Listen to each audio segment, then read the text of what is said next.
بسم اللہ الرحمن الرحیم۔ اٹھو مسلمانوں، اپنے مقدر جگا لو، نماز ادا کر کے اپنے اللہ کو منا لو۔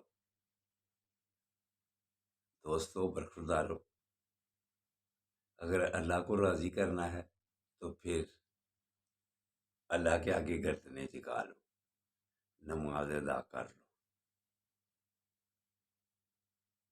اللہ کی رحمتیں نازل ہوتی تھی، رمضان میں مسجدیں آباد تھیں۔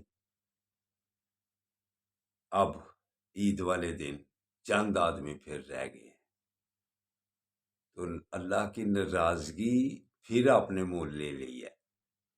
اللہ اس وقت راضی ہوتا ہے جب مسجدیں آباد ہو جاتی ہیں۔ تو دوستو برخوردارو، اٹھو، وقت ہے نوافل کا بھی اور فرائض کا بھی۔ تو جب آپ نماز ادا کر لیں، اللہ کے ناموں کا ورد کیا کرو، یا مؤخر، یا مؤخر۔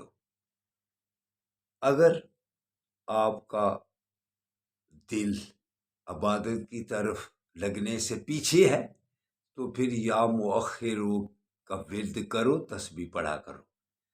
اللہ کی مہربانی سے آپ کا دل عبادت کی طرف، نماز کی طرف لگ جائے گا۔ نماز آقا صلی اللہ علیہ وسلم کی آنکھوں کی ٹھنڈک ہے نا۔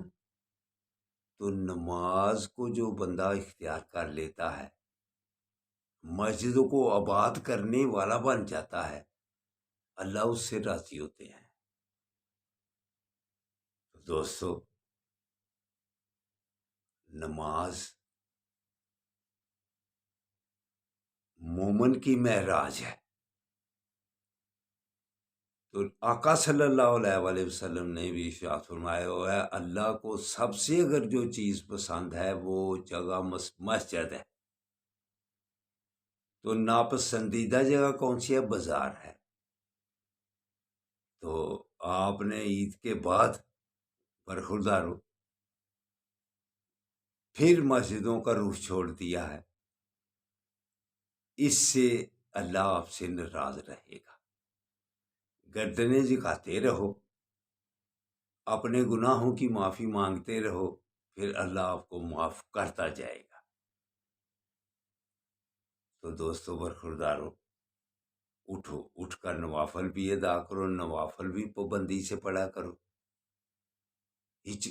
نوافل سے ہچکچایا مت کرو۔ اللہ کے نیک بندوں نے جو نوافل باقاعدگی سے پڑھنے کے لیے کہا ہوا ہے نا، اس کو جب آپ باقاعدگی سے پڑھیں گے تو آپ کی فرائض کی کمی بیشی اللہ نوافلوں میں دور کر دے گا۔ تو اٹھو دوستو برخوردارو، مسجدوں کو آباد کر لو، اسی میں ہم مسلمانوں کا فائدہ ہے۔ وگرنہ دیکھ لو پریشانی فلسطین میں کیسے اٹھا رہے ہیں۔ وہ اسرائیل مسلمانوں کو نظر میں لا رہا ہے، وہ پوری دنیا کو نظر میں لانے سے پیچھے ہے۔